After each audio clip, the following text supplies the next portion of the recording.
bari hakuno mu mikino mwana yaje yahindutse agasatsi yagasokoje.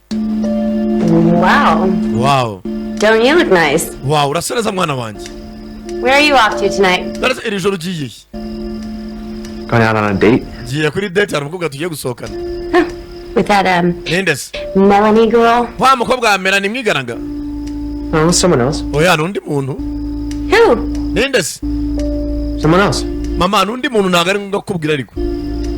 No mujyajuru bangana na nyina. Nekira. Mark, if you're not going to tell me who you're Dero mwana wanjye nutambwira. going on a date with, then you Ne muntu ugiye gusohokana. can't use the car. Ntago ndeba gutiza imodoka yanjye.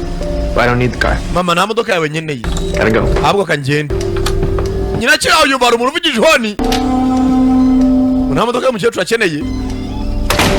Yumva rendo uvugije honi ra. Just gonna. Uretse gato nze ndebe. Umukecuru aje kureba. Sasa nk'umukecuru ushaka kwica umwana mu mutwe yaragiye azana bwa modoka bugezi bw'abana bato bikundira akadekapo. Student. Iyi ni modoka y'umwana ukiva high school. Umwana amujyana mu kadekapo. Umukecuru reka azamwice mu mutwe. Nyina nawe mutera amatsiko uyu muntu ujyanye n'umwana wanjye kuri date. Ni mutugani.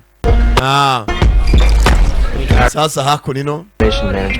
So, Urumva nyine ibintu bya computer science. you want to be like one of those IT guys? None se ushaka hazaza mu IT guy. The nerd patrol that'll come and fix your Cyangwa ushaka uzaba abana batekinisiye bari abo bacitse bakora ubu laptop. More like a software developer. Nawe nakora ubu laptop ushaka kuba software developer. Interesting. Wow, mbega byiza. Uranga imyaka ni imibare. Hakuno ko baganira. Computer programming. No basi gira ikintu ngakubino mu bya computer program uburimo. Oh. I've been working on this app for the past. Ari application maze imyaka arimo ndakoraho.